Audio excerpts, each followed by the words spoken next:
Hello bookworms, bibliophiles, and lovers of all things literature, and welcome to the next chapter of the Braless Book Guild podcast, where we discard our bras and embrace the wilderness to discuss books both published and unpublished. We are your hosts, Jenna. Hi guys. I'm Marissa. This is Megan. Hello. And our special guest, Haylee. Hi everybody, I'm back. As promised. Yeah. Yes.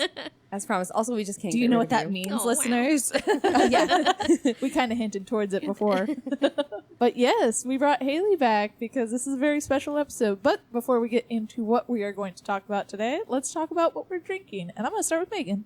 I brought over, it's kind of like the citron tea that we make where it's like the puree of the fruit in like a syrup. I brought over a green plum, which in Korean is called meshe, and it is one of my favorites. It's very refreshing.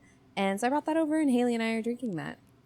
Yeah, it's absolutely delicious. I love it because it doesn't taste like tea. It tastes like juice. It's just, Guys, I'm going to be honest. I just kept I added a spoonful and I go, well, I'm making 2 cups. I added another spoonful and I'm like, this doesn't look very dark. I added a 3rd spoonful and I'm like, if it's sweet, they can just water it down. And I was normally, if you get it in Korea, like a good 25% to 30% of the cup is filled with the puree. oh, perfect. So I'm not overdoing it for you guys. Yes. I was like making it. I'm like, I don't know what I'm doing here. This is the perfect amount. Oh, I love it. yeah, See, I know what I'm doing even when I don't know what I'm doing. you're professional. I'm a professional. Yeah. There you go. And on that note, Jenna, what did you make yourself?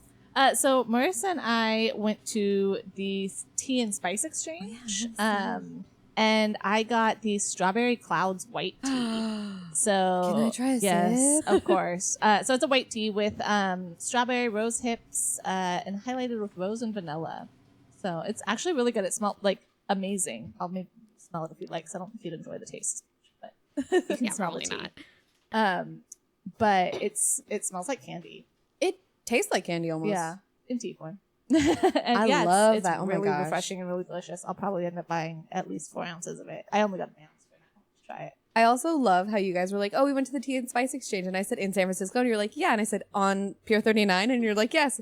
So we know where the tea shops are. Yes, we can find them. Well, that was Jenna and I went to San Francisco, and she was like, I wanted to go somewhere. Where was it? And she starts just like scrolling through her phone and then finds it and is like, it's right here. We're going there. I was like, how far away was it from you guys? Did you take a trolley or a taxi? Oh, we for sure had to take an Uber. Okay. It was like a yeah. 50-minute walk when we looked it up. Yeah. Ooh. And then as we're getting in the Uber, I'm like, I think we could probably make it. Marissa goes, Jenna, it is super far away from us. And we're like in the Uber going, and it's just like uphill. And I'm like, Jenna's so glad that you did this. Like, Also- my legs would not have made it. I don't know about the Bay Area, but it was hot over here this weekend. Oh, no, so- it was beautiful. It was Oh, great okay. over there. No, they're super close to the ocean. Like when I was living in SoCal, like I live 30 minutes away from the ocean, and like it was 80 degrees all summer in Southern California, like in Yeah. LA.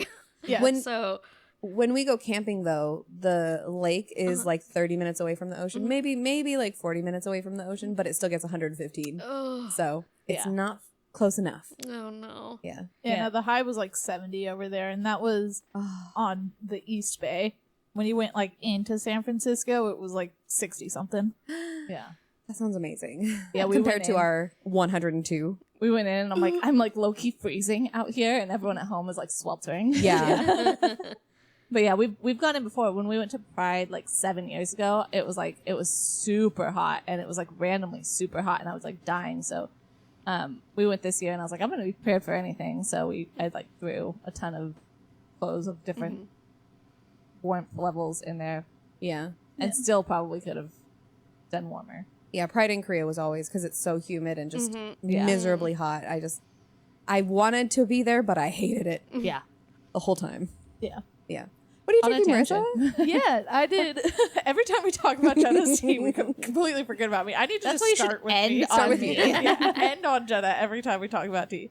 No, I picked up some tea from the Spice and Tea Exchange as well. It is the banana nut muffin herbal tea. Ooh. Yeah. Does it? So we It have smelled the. delicious. Does it taste similar to our steeped in folklore? I haven't tried it. Want to try it? I'll try it. Hold on. Megan can tell you what each of our teas taste like because she's tried all of them. Yeah, It tastes exactly like the steeped in folklore. Yeah. Good to know. Because So if that is ever discontinued, we have a backup. we know where to get it. Yeah, it says smooth honey notes from African honeybush shine alongside the perfect balance of warming cinnamon, crisp apple, and sweet banana. I'd say the only thing it doesn't have is steeped in folklore is a decaf black. Oh, the decaf that's Ceylon, I right. think. So Yeah, it's you're right. this is an actual tisane rather than decaf. I also don't think it has like the afternotes of cinnamon there. I don't think ours has cinnamon, the steeped in folklore. But So it's I'll still need to keep pretty both. darn good. It is what is- you're telling me. For those with nut allergies, it is nut free. Oh, cool. It's fake. Yeah, it's fake. It's naturally caffeine free, sugar free, and nut free. Wait, it's banana nut It's with the no honey. nut. with no nut. It Okay. has a nutty flavor to It's it, the though. honey Okay. and cinnamon that they put in there that Yeah. probably gives you that nutty flavor. What Yeah. are you drinking, Haley? What am I drinking? We already told them what I was drinking. Yeah, I'm drinking. but I wanted you to say for yourself. Oh, I'm drinking this delicious green plum puree syrup with water. I wanted to put you on the spot. But I was saying earlier, this is the second time I've ever had plum in my entire life. Yeah. Literally last week at work, I had my first plum ever. And it was absolutely delicious. And so, yeah, having this not tea that tastes like juice is also super great. But it's different because a green plum is more sour Mm. than the purple plums that we have here in America. Yeah. We get the purple plums at home, and my son will eat all of them. Yeah. He loves plums and apricots. Maybe that's something me and him can bond over Yeah. finally. You guys can just sit there and eat plums together. You didn't have to do anything. Yeah, he already called you auntie and, Oh my god. Oh my god. You and just asked you showed to up. hunt demons for him. Monsters. Monsters, sorry. Oh, not monsters. Yeah. You're on Demon Hunter. Not a demon hunter. All right. So I'm really excited to get into this episode, guys, because we've been talking about it for a while. Hold on, I was going to say, just a second before we decided to put Haley on the spot and make her drink her tea, you were like, so that's its nuttiness. And I was going, speak of nuts. Very nutty. Speaking of nutty people. So yes, we are going to be talking about the TV show Yellowjackets. So for those of you who have not watched Yellowjackets, do not listen to this episode because There will be spoilers everywhere. yeah, we'll be talking spoilers the entire time. I absolutely will not be able to hold myself back. Oh, I'm yeah. so sorry, listeners. Oh yeah, no. Also, if you are interested and you don't care about spoilers, but you do want to listen to the books that we recommend throughout the episode and say, oh, well, I loved that book, maybe I like this show. You can do that as well. Yeah. Yes, but you will be spoiled. You will be spoiled. You will be spoiled right away. But yeah, so we're going to be talking about Yellowjackets, and like Megan said, we are still a book podcast, so we will recommend books as well. No, there's no book club. What? There's no book club? So yes, we will be talking about Yellowjackets, mostly going into Yellowjackets, talking about characters, plots, theories, stuff like that. But along the way, we will also talk about books that we recommend, and Jenna will be kind enough to put the books that we recommend in a list somewhere so Yes. that you can actually look at it and read it through too. Yeah. Also, as of recording this, only season 3 is out. Yes. Correct. So for those who are listening in the future, Mhm. all the theories that we have will be for potential season 4 if it's got picked up, right? 4 and 5. 4 and Yeah. 5. Nice. And the showrunner has said that they're ending at 5. Their plan is to end Oh, at that's a 5. good solid So, number. Good. 4 and 5 is, and I know that they got picked up for 4. I don't know for sure they picked up for 5, but they did say that they planned a 5 episode or 5 season. And then for those of you watching way far in the future after the after the apocalypse, we're talking about TV. Yes. Wherein you sit in front of a rectangular device and it shows you stories. Or if your only form of communication is because you're trapped in the wilderness, Yeah. is to listen to podcasts. Did Molly and Scolder and Molly get together? Scolder and Molly. Scolder and Molly. Look, my first boyfriend had cats named Molly and Scolder. Oh, right. Molly and Scolder? Molly no. and Scolder. Oh gosh, I messed it up again. Yeah, I can't Scully talk, guys. and Mulder. We talk about this and how I can't say the 7 husbands of Evelyn Hugo either. I have to really Yeah, she enunciate says that. the 7 Yeah, you know, that one. You got 7 husbands. You knew what was going on there. Yeah. Everything else just blurs together. Exactly. Look, it's essentially I was gonna say Fall Out Boy song. Not Fall Out Boy though. It's the other one. Panic at the Disco? Yeah. Fall Out Boy does really long crazy. Yeah, Well, they used both to. of them do. Yeah. Not so much anymore. Fall Out No, Boy thinking literally of, has a song that says our lawyers made us change the name of this song so we didn't get sued. And their song Thanks for the Memories took out every vowel in it because their song names were too long. I was thinking of Sick Transit Gloria Glory Fades for some reason, Oh. which was just a long song name. But yes, also Fall Out Boy. My favorite song is Favorite Record. My favorite song is Spidey and His Amazing Friends because that's what I listen to by Fall Out Boy all the time. Technically, that's just Patrick Stump. I just really like their new album a lot. I haven't listened to their new album. Their new album. It's really good. I think it's a return to form. This is not a music podcast, by the way. We're going to talk about TV shows, not books this time, and then we immediately start talking music. But it's a real, for those of you that are into, the pop punk of the aughts, it's a real return to form for them. I really liked Save Rock and Roll, but a lot of people didn't. But I think Save Rock and Roll. And no, my favorite album is what's the one that has it's like the title American Beauty, American Psycho. That is I my like that too. probably one of my all-time favorite albums, including my love of K-pop and everything. I genuinely think that is an amazing album. Uh-oh. Mine is From Under the Cork Tree, but that's an older one. Oh, that's a good one too. Yeah. All right. Should we get into Our actual- content warning? Oh, yes. But yes, please be advised as you're listening, there may be some sensitive topics that are talked about, including cannibalism. Cannibalism, lesbianism, Yes. Murderism. Murders. A lot of birthing, child stuff that can be pretty rough for some people. So Trauma. yes. Mm-hmm. Yeah. All right, guys. Where do we want to start? Do we want to start talking characters, plot points, theories? I think theories at the end could go last. Yeah. Okay. For me personally, because I think that kind of all culminates as we discuss everything, and then at the end we could say theories for future seasons. Mm-hmm. So, how about characters? No? Oh, Jenna, Yeah, go. I was gonna say no. I'm curious who your guys' favorite characters were each season, and if they changed. Yes. I look at Haylee. Everyone turns to look at Haylee. nervous laughter. Change, or are you still sticking with your guns? I'm a Sean apologist until I die. All 3 seasons? All 3 seasons. There's Adult and young? Adult and young. She can never do anything to me. Okay, question. Is it because it's Melanie Linsky? Because that's part of why I love her so much. I just freaking love Melanie Linsky. I would say cumulatively it is 10% Melanie Linsky and 10% her teen actress's big brown eyes.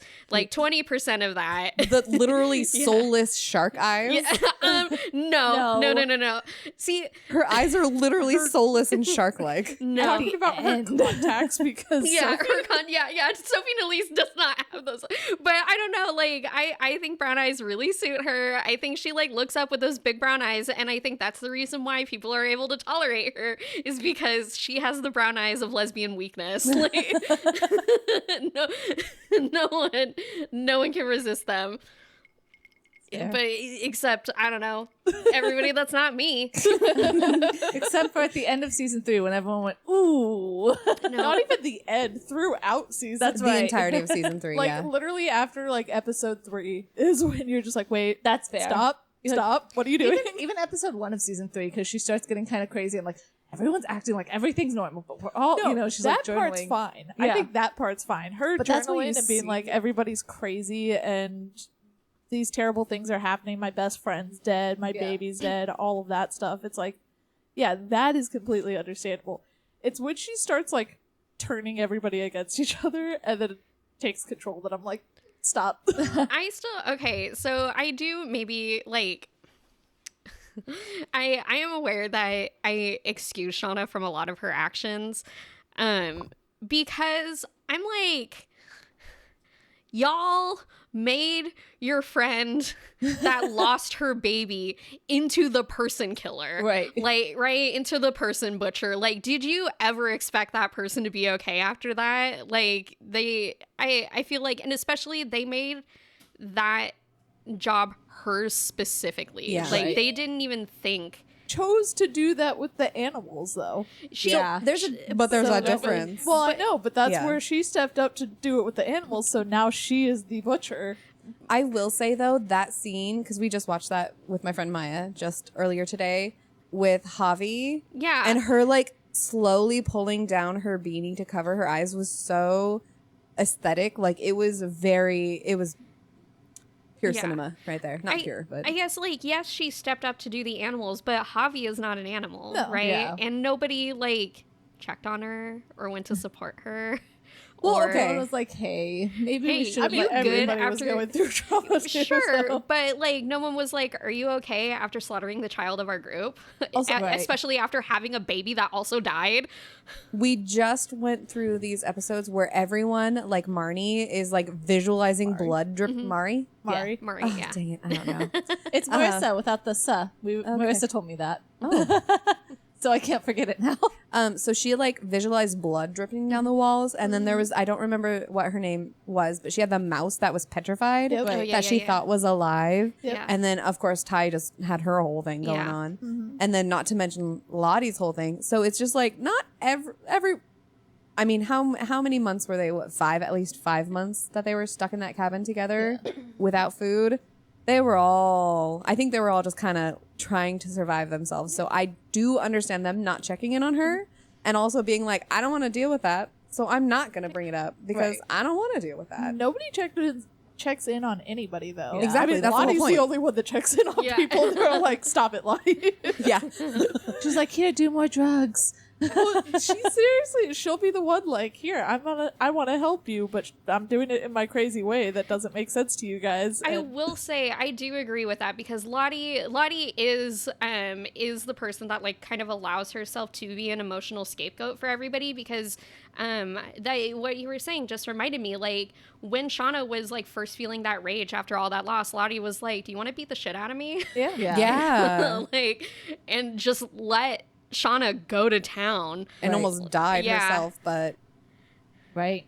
but No, also she does that. She does do that. They talk about like I was reading something where they were talking about how she did that for Travis too. Like Travis, that was the beginning of his descent into drugs was after they ate Javi, and then he started doing the mushrooms to cope. And she's just like, No, "Oh, even let me give you." before then. He wasn't doing anything before they ate He Javi. he was high when he slept with Yeah, because they Yeah, all he got Because drugged. She got drugged. Well, yeah, no, he didn't choose he to. was also high when he slept with what's her name for the first time, or like I don't know, the fully consummated time, because he was visualizing Lottie was like there helping him, Oh yeah. so he was definitely high during yeah. that part. Yeah. Yeah. Just watched it.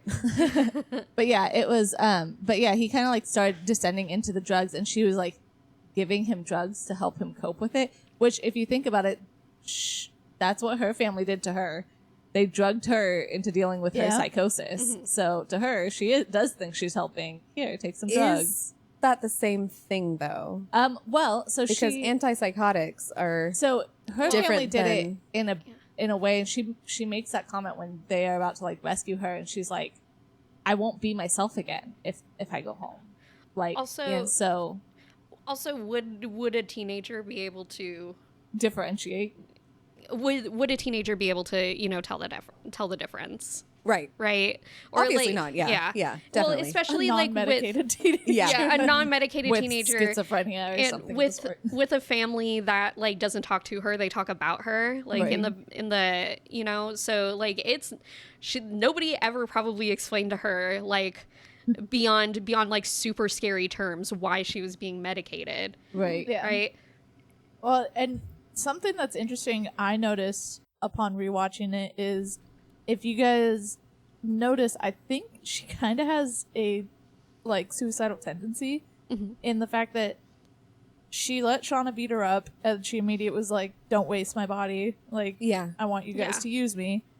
And then in the last hunt, when they're pulling the cards, you'll notice like she's eager to pull the card, and when she pulls something else, like her face drops.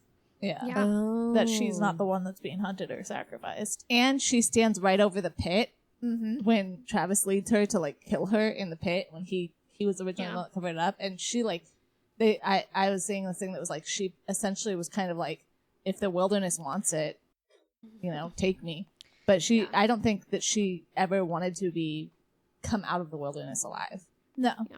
So And I think in her own messed up brain, she does just want to help people. That's Right. like her main thing is she wants to help her friends and help them be better. And so she does that by, she wants to die. She wants them to feed off of her so that she can help them survive. And she wants to give the forest what it wants, the wilderness what it wants, so that they can survive and they can thrive rather than it just being about her. I think she's the only one her and Natalie are the only ones that aren't being selfish in this entire thing. She did create a cult, though. To help to them. help people. She genuinely thought she was helping people. She genuinely was doing it because she thought that doing that was going to help people. I think maybe she started out the cult that way, but I feel like adult Lottie, I don't know if adult Lottie was doing a cult for the betterment of all. I think adult Lottie was like, this is all I know how to do. Yeah, Yeah, exactly. Yeah. Exactly. But she still uses that excuse, Yeah. though, of like, I'm helping people. Yeah. I'm doing Yeah. what I can to help people. But also, like, I'm not really sure if in that cult she was helping people a lot. Like, She helped Lisa. She helped Lisa. She helped one person, but also got like 3 people killed. Like, Yeah. Well, Unintentionally. yeah. So I'm just saying the ratio of saved to not saved is not looking great. There was a lot of people in the Yeah. cult, though. look, Yeah. But I mean, cults we don't are know not the... notoriously, you know, a safe place to not get killed. I'm just saying. If you don't want to gamble with your life, you're not heading into a cult. I think the biggest thing that Lottie did that I think was against helping people was when she killed the researcher. Right. Yeah. When they came into the camp and she said he's not supposed to be here and she killed him. Mm-hmm. That was the only time where I'm all like, that seems so out of place to me. Yeah. Yeah. Right. Was that in season That was 1? 3. Three? That was in- Three? Okay. yeah. I haven't rewatched season 3. I just went to 1 and 2. Or when Joel McHale from I don't know. the frog bear researchers? oh yeah, the frog researcher. There was the frog researcher, and then there was the hunter when you're guy. younger. When they're Yeah, younger. yeah. Oh, okay. Sorry. I'm thinking when they're in adults and they're on her compound. And I was No, just no, like, no, I no, don't no. remember that. No. Okay, yeah, no. For me was the turning point of Lottie where she was just like, no, we're not leaving because I will be nobody outside here. Yeah. Whereas I think I'm that somebody was here. The first time she did something selfishly. Yeah. Yeah. Well, and definitely. I don't think it's that she's not going to be anybody at home. I think that what it was is she knew that as soon as she got home, she was going to be institutionalized and she was going to be put back on medication and she was going to lose herself. This is the first time that she's come out of those drugs since she was a child.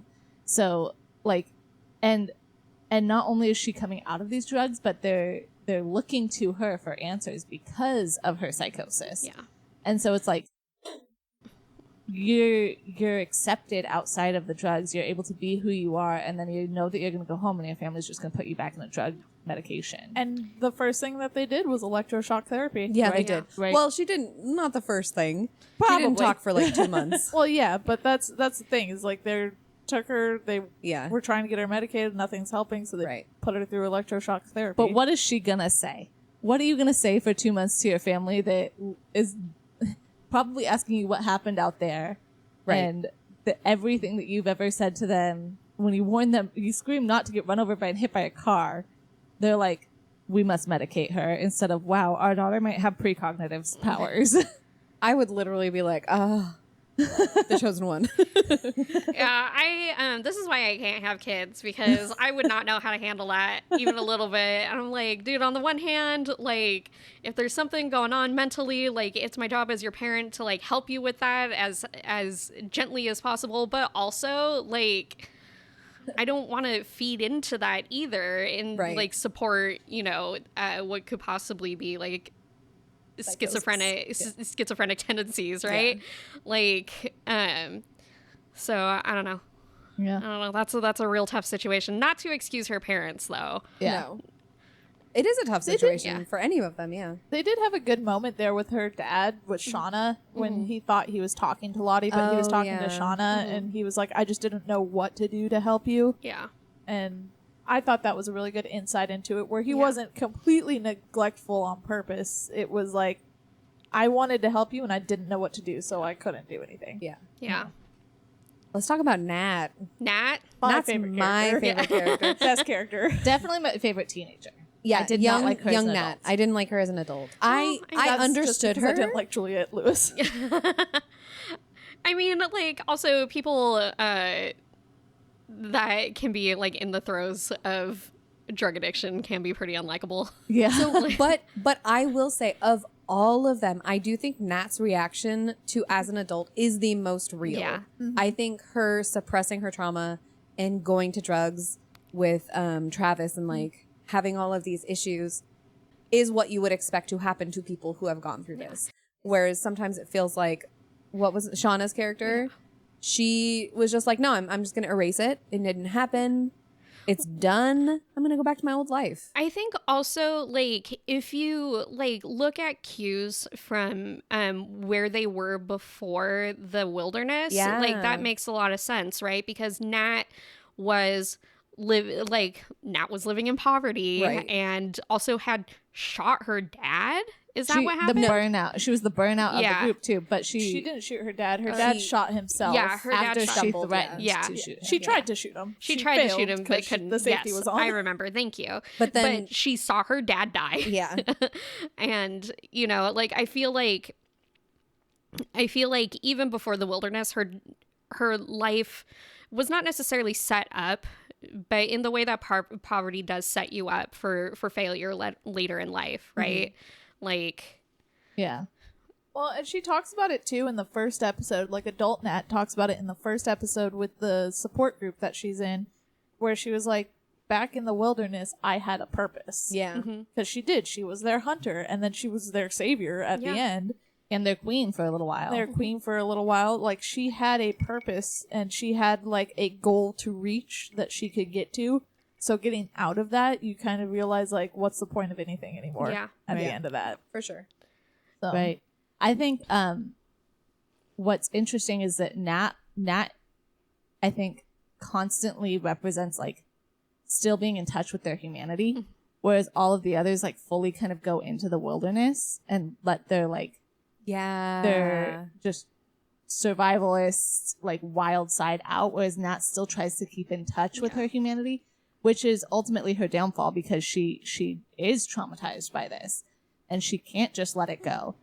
And she's the only one that actually keeps touch with anyone. Like, actually, like, in the first season, they start to keep touch again because of everything, but she would find Travis and then she'd lose him, and then she'd find him again and lose him, and she kept in touch with Ty, who was the one that put her through rehab, and then she went after Misty. I think Shauna also kept in touch with Ty. Like, they had a few.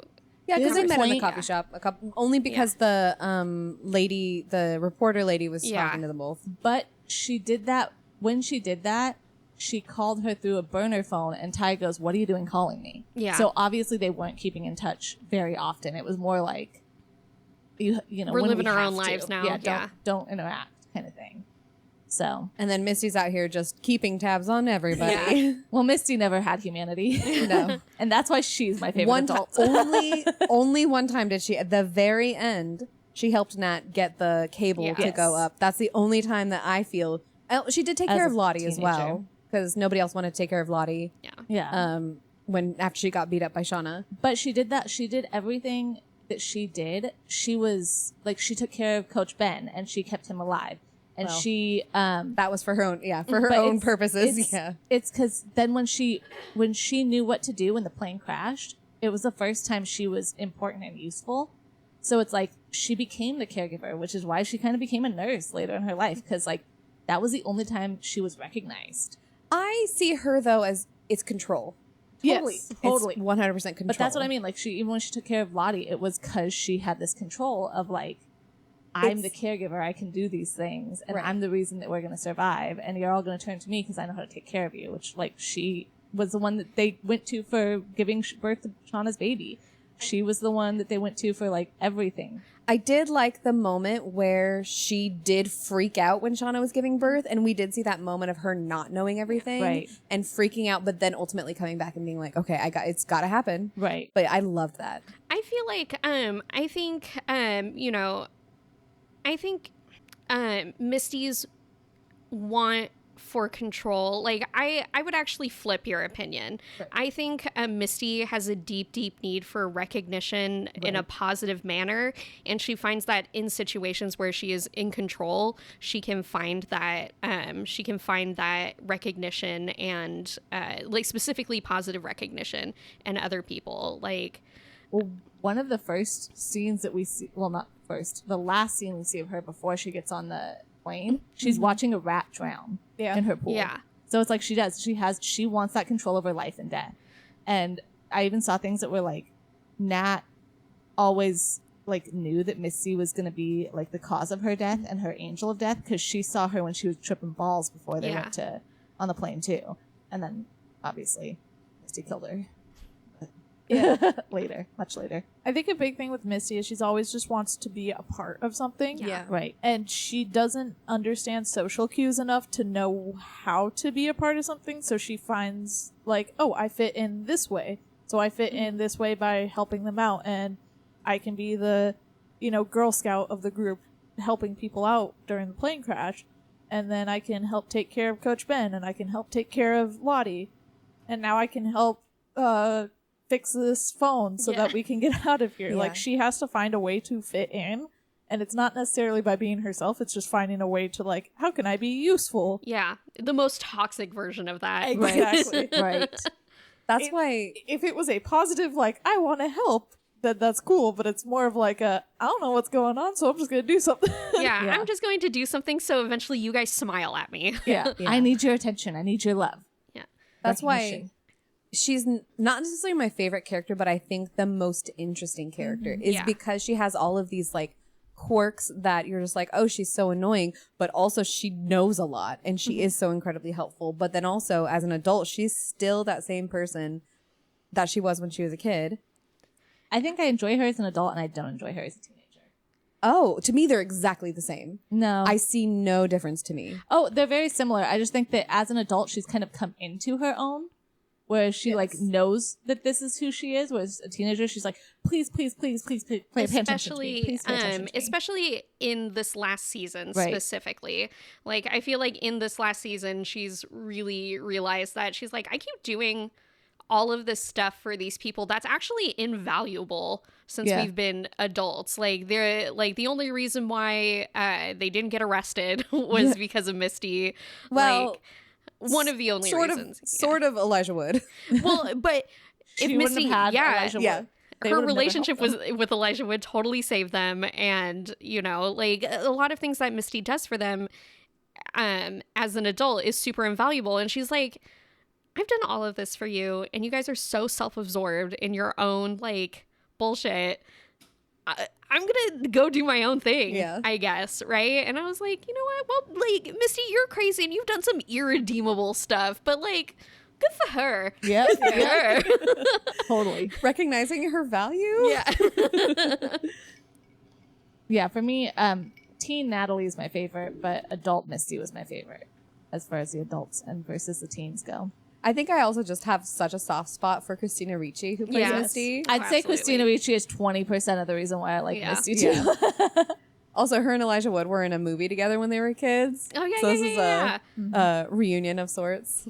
He was in, I think, 3 movies with her and then 4 with Melanie Linsky. Yep. Wow. Oh, wow. Yeah. I only know of the one, and I've watched all of his movies, but I'll have to remember. I guess I just got to do an Elijah I like Wood my movie. trivia. I find Binge. trivia on shows that I get into, so that's where I go downhill in that area. Okay. All right. So, Thaisa Man, you guys. Yeah. Season 2, they gave her brown contacts, Yeah. but they made her eyes look red. I love that. And they didn't do it on purpose. Yeah. Because she has, I think it's like hazel or blue eyes or something. She has like green eyes. Yeah. I think. Okay. Yeah. I haven't seen her without her contacts, but I was just like, I kept being like, are her eyes red? Because I don't remember that from season 1. So they must have changed the... Oh, no, I remember it in season 1. No, I remember it all the way back from dang. season 1. I was like, Yeah. this is left over from the wilderness. Right? It's the lingering brutality inside. 100%. I was sitting here, I'm like, why is it red? Is there some significance? No, it's just because it's really hard to put brown contacts on green eyes. My eyes look red when you hit it in the sunlight sometimes. So it's very common with some brown eyes. But yeah. Do you need to tell us something, Jenna? I once spent time in the wilderness and ate all my friends. I was like, I'm glad I was But not I there ate for that. all of them, so none of them can tell you about it. I didn't leave anyone alive. I didn't make that mistake. the lingering brutality, is it still within you? It's still within me. I loved watching the reaction videos with you, Jenna, because we started in like season 2 and we started it because I had already watched season 1 reaction videos and they started mentioning Steve and Jenna's like, who is Steve? I don't remember Steve. Puppy. Steve was the replacement puppy. The puppy. I was like, oh yeah, we should worry about Steve. I'll do better by you. Never mentions you again. I know. Yeah, she straight up left him because she went on she woke up in the middle of the middle of the highway Yeah. and then got on a truck and found Van and was just like, I'm not leaving. Yeah, no, that's my life now. Thaisa is truly a deadbeat dad. She really is. I love Marissa's thing. What was it that you said where it was It was somebody else posted it. Let me find it real quick. it was perfect. I It was like, was- that's Talking about how Shauna's saying she's like a terrible mother in front of Thaisa, whose wife is in a coma and kid is God knows where, and Shauna's still not wrong. she's like, I'm the worst mother in the world or something Yeah. to Thaisa. It's like Shauna's saying she's the worst wife and mother on the planet across from Ty, whose arm is comfortably around Van, while her wife is in a coma and her son is traumatized and probably roaming New Jersey. And the funny thing is, Shauna's still not wrong. It's totally true. They're all Yeah. they're all messed up. But Ty is so interesting because she was one of the last in the wilderness to like accept Lottie's like spirituality, I guess.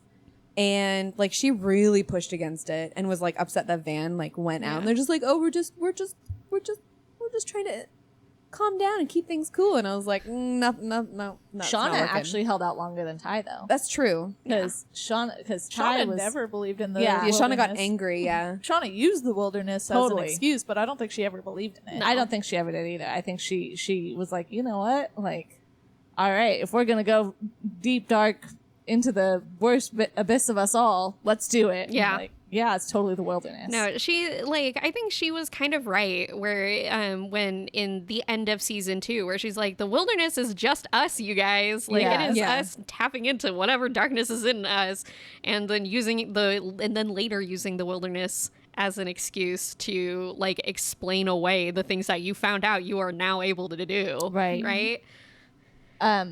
Another thing that was interesting too is jumping back to Shauna really quick is that Shauna, her fear was flying. And so it's interesting that her biggest fear is like what broke loose, like the wildest part of her. So like she was like terrified to get on the plane and her friend gave her a Valium to like get her through it. And it's like interesting because it's like you faced your biggest fear and came out like worse. Yeah. And she's like, this is why I'm afraid of flying. This is why I didn't want to get on the plane. And also, like, to kind of piggyback off of that, like, we find out later, like, yeah, she's faced her biggest fear, and the worst thing possible can happen. That's happened to her twice, Right. because later in season 3, she has that dream sequence where she's a cashier at a store, and like her worst nightmare is being normal Right. after that, and that's exactly what happens again. Like Yeah. she's not a cashier at a store, but like she is living a suburban life that she did not want for Right. herself. Right. Yeah, even in the beginning when she was sleeping with Jeff, she was like, if you impregnate me, I will raise this child to be a killer and like he will hunt you down, which, Yeah. Dang. but So back to Ty. Yeah, back to Ty. I did like that. Were Ty and Van dating before? They had something, Yes. right? Yes, they liked each other because you'll see when the plane crashes, they're looking for each That's other. what I thought. Okay. And they kind of And then when they first reconnected alone, Yeah. they just started making out. Yeah. Which, okay. I just wanted to make sure because that was one thing I didn't quite pick up on, even on my second walkthrough. Yeah, I think it was watch through. I think it was an established relationship that just Okay. wasn't public. yeah, because that was like their fear when they came back and they were like, wanting to go home. They're like, what if we can't be together? Yeah. Like, again, essentially.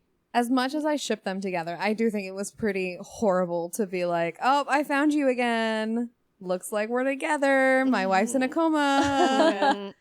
Yeah. Yeah. Also, well, as far as I can tell, like the references to Lake, like it kind of sucks for Van. Like Taissa, after they left the wilderness, was never very good to Van. Right. Either, because Taissa also, like, I think she decided she wanted to be a politician, and she's like, I can't be a lesbian politician. And then when she could be a lesbian politician, she, you know, Right. she totally left Van behind. We actually don't know much about Taissa's background. We haven't seen her with her parents Oh, or that's anything. So you don't know if her true. parents were supportive or not. Yeah. That's Sorry. true. Maybe I- next season we'll get it. I also like to think that like Ty and Van just had two different responses to the trauma Mm-hmm. because I think Ty moved on and Van felt it for a while. Yeah. Because I mean, Van lives with it every day. She Yeah. looks in the mirror and she sees it. Yeah. Right. So Also, as horrible as it is, like, it's a lot harder to be a politician when your wife has scars all over their face. It reminds them of the wilderness. And the people are going to ask you, what did you guys do in the wilderness? yeah. Speaking of people that need to be medicated, though, Ty needs to be medicated. Yeah. Oh my Yeah, for gosh. sure. Ty has split personality and Yeah. she needs to be medicated. Yeah, she poor Ty and her dissociative personality. But also, like, so it seems like other Ty, like, was around prior to the wilderness. Yeah. Yeah. Oh, yeah. Like, That's why I say she needs to be medicated. yeah. But that's just interesting to think about, right? Because like what I guess like we know like the wilderness triggering like it's more, I guess, aggressive presence, but before then, like what was triggering Ty to need to dissociate in such a manner? It was always death. That was Yeah. what it was. It was when Oh, it was her her grandmother grandma. died. Yeah. She Right. And the man with saw no the eyes. man with no eyes. Well, yeah, that's the first time she saw the man with no eyes, but like I guess we need to know more about Ty's past, because did other Ties show up more I think. after that? Well, I don't know. I don't know how often other Ty would show up, and they explain it as a lot of sleepwalking Yeah. type stuff going on. So, like we said, we don't know Ty's past Yeah. that well. I think when she sees death, it triggers it in her mind to have that other personality take over, because that's her coping mechanism. Right. So when they had the trauma of the plane crash, that was a lot of death. Yeah. And even more death just kept coming. So I think that's her coping Oh, yeah. mechanism. Is But- other Ty. What's interesting though is other Ty would take her to the symbols that were carved into the tree because Van would follow her. Yeah. And so that brings up the question of, is there like a mystical or some Yeah. overarching like subtle magicalness to this that we don't quite know about? Like, is the wilderness real? Yeah. Which who knows? And I think we can get into that more when we go into our theory section. Theory For Yes. sure. Yeah, Theory definitely. section. All right, give us your All your right. characters. So, to preface this, people listening at home, this is from the context of my own library. I do not like to give book recommendations of books that I have not read before, which limits the recommendations that I can provide. But that's just, a matter of my own ethics. Because I don't know about you guys, but sometimes when I'm on Instagram or Book Talk, I, see recommendations and I see books that I have read recommended for other things. And I was like, why would you think those two things go together unless you didn't read them and just read the synopsis? Right. So anyway, that being said, these recommendations I came up with are things that I think these characters within the story would have read. These are the kind of books that I think these characters would be interested This in. is like the Rory Gilmore of the characters. Yeah. First and foremost, I think Lottie would be really into a book called Beautyland by Marie-Helene Bertino. And what Beautyland is about, it's about this girl that receives a fax when she's very young saying, hey, you're an alien. And the rest of the book is just her throughout her life, like kind of believing that she is an alien, and her observations of the world as if she is an outsider, because I think probably like we can make assumptions about her, possibly that she's like maybe a little bit on the spectrum, or just antisocial, just whatever. But it's a very poignant novel of her entire life and how she kind of views what's happening in the world from kind of her quote unquote outside perspective. And also there's that question there, is she really an alien that has inhabited this person body, or is this a coping mechanism? And I think Lottie would really identify with that, and I think she would find that book like very cathartic I for could her. see that. I could totally see that. Second, I think I have a headcanon that Thaisa says she likes nonfiction, but in reality, it bores her to tears. I think my headcanon for Thaisa is that she actually really likes lesbian pulp, and like your The Price of Salt by Patricia Highsmith, like those books. So I think like a more modern book that Thaisa would really like is Perfume and Pain by Anna Dorn, which is a story about this lesbian writer who is really into lesbian pulp, and she is just her kind of experience trying to like get her life together a little bit, and also this person through most of the book is kind of a piece of shit. So I think Thaisa would be like, yeah. And I think rather than being like, oh, this is like an example of how I could get my life together, I think Thaisa would 100% see it as what like justification. Yeah, justification. She's like, yeah, you're right. All this crazy stuff that you're doing, yeah, I understand it. So I think Thaisa would really like that. And I think the person out of all of the adults that would actually like nonfiction is Nat. Like, I think Nat, even though like, it's pretty clear that she like didn't go off to go to college, but I do think Nat is a naturally curious person that is interested in her own independent learning that she would never tell anybody about, because she's like not interested in people seeing her as a smart guy. But so I think Nat would read something like Please Kill Me by Legs McNeil and Gillian McCain, which is like the uncensored oral history of punk. So I think she'd be definitely. really, yeah. Exactly. Like, I think she would have like read that and been like, yeah, this is good, but she would never tell anybody about it. She would just know it in her brain. And then Jackie, I think now this is very headcanon-y on my part, because Jackie died in the wilderness in the 90s, but I think like if Jackie were a teenager now, she would really like Just Another Epic Love Poem by Marissa Akbari. And this is the book we were talking about earlier when we were talking earlier before we started recording about therapy books. And this book was written by Marissa Akbari, is a licensed therapist and has been in the mental health industry for a long time. And it's a friends to lovers YA novel, but also very much a book about trauma and forgiveness. Because the main character is dealing with a lot of, I don't want to go into spoilers, but the main character is dealing with a lot of a very turbulent relationship with her mother, and learning how to move past that, deciding to either forgive, stay angry, what have you. And I think a teen Jackie would really love it, and also would really jive with her unrequited love for Shauna, because it's real. It's real. Yeah. I think Travis confirmed that, right? Yeah. Sleepovers with the makeup sessions. Yeah. Okay, and so I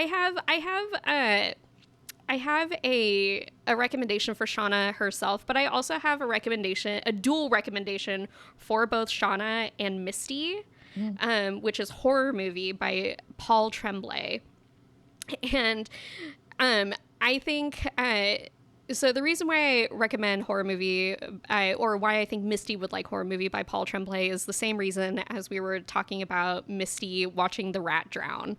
Horror movie by Paul Tremblay is kind of at its core about a group of people that just do something to somebody and to see what happens. Oh, jeez. And again, I won't get into spoilers, but that is the gist of what the book is about. And so I think Misty will really identify that, or I think she would identify with the main character a lot. And I think Shauna would really identify, like, especially post wilderness Shauna would really identify with just like that. I'm going to do this because I can, just to see what happens mentality. Like, I think Shauna would find that very exciting. Yeah. But my Shauna by herself recommendation is, I think she would really like The Eyes Are the Best Part by Monica Kim, which is a story about this girl. Her mom, she's like going to college, and they're a Korean family. Her mom marries this white dude with these blue eyes, and this dude sucks. Oh, jeez. And she just kind of becomes obsessed with his blue eyes and wanting to eat them.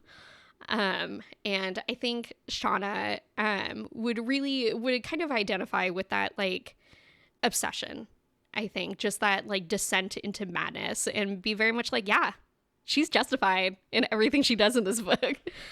And then I think I've gotten everybody down except for Van. And Van is A House of Leaves by Daniel Z. Oh no, his last name. Daniel Lewski, sorry. Daniel Z. Michalewski. I think like, as Van became an adult and like started owning that like video store, I think Van went into like a deep dive and was like, I'm gonna solve this.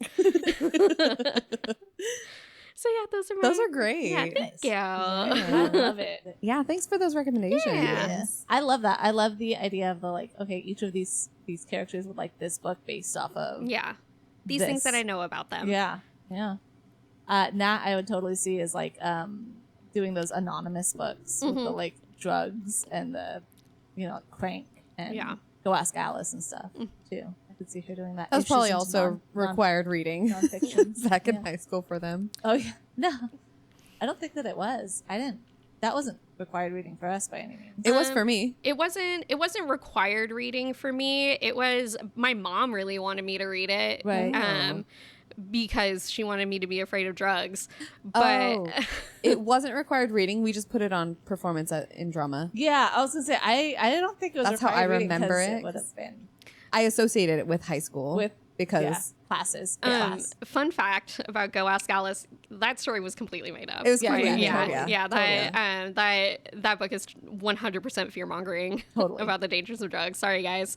Yeah, but those would be the type of books I could see, especially in the 90s. Them being all about that, and that's really as far as I got. Any of them that I could think of.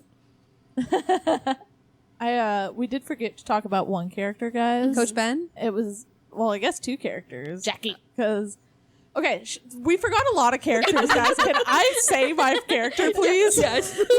Is it Marissa without the "s"? No. It turned out to be one of my favorite characters, and it was the biggest plot twist of the show, was Jeff. Yes. Oh Oh yeah, my God, Jeff. So a lot of people I find online are like, there's like the mix of like, Jeff's awesome, and he deserves better, or, Jeff was a terrible person. Why are people talking so good about him? But a lot of what like Jeff was a terrible person they're bringing up was high school Jeff. Yeah. Which, yeah, he was dumb in high school and he was awful because he cheated on his girlfriend and all that crazy stuff. But Jeff grew up and I think legitimately loves and cares about his family and is doing everything he can to save his family. including The poor guy. including extortion, not extortion. What is that? What's Yeah, that it was word? extortion. It was Bribery, blackmail and Blackmail. That's what I was thinking. Blackmail and extortion. Yeah. Yeah. Including that, he's like, I love you so much. I'm going to blackmail you. Well, and what's amazing is that he read her journal, so he knows everything about her. And still years loves her. ago. Yeah. Before Yeah. the show. Yeah. Well, Yeah. adult Yeah. Jeff read them, and he just like was like, yeah, it is what it is. Like, Right.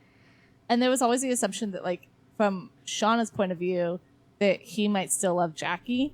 Right. And that's yeah. like why he was with her and stuff like that. But, or like why they couldn't be okay. But when it turns around, like I loved the scene with Jackie's parents when he like defended Shauna, because that's when you really realize like, no, he genuinely loves Shauna. Yeah. And like kind of puts her on a pedestal. And the only point that he actually turns on her is when Callie's like, hey, I murdered someone. He's like, okay, maybe she's not the best role model. Yeah. I gotta put my kid first. I would be really interested to see the progression that Jeff has from like shitty teen cheating on his girlfriend with her best friend to like 100% devoted to his wife, number one wife guy. Yeah. I do think that Jeff legitimately liked Shauna as a teenager. Like, I think he did love her. I think that's something that him and Jackie had in common, and why they got together was they both had that attraction to Shauna, and they projected that on each other. Yeah.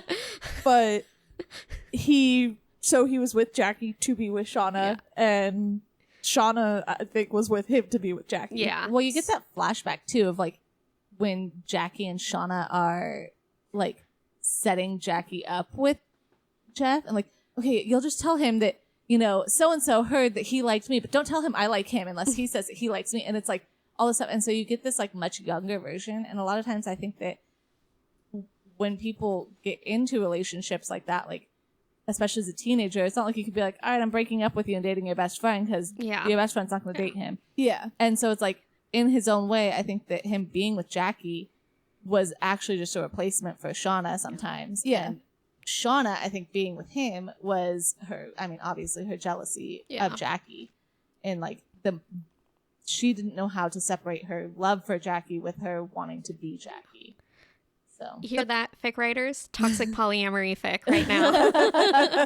The part that gets me though is, but it's hard to like sparse it, I guess, because it was when Jackie was dead and in the shed and like talking, so it was technically in Shauna's mind that she was talking, where she was just like, well, he's only with me, or he's probably gonna break up with me anyways because I wouldn't have sex with him.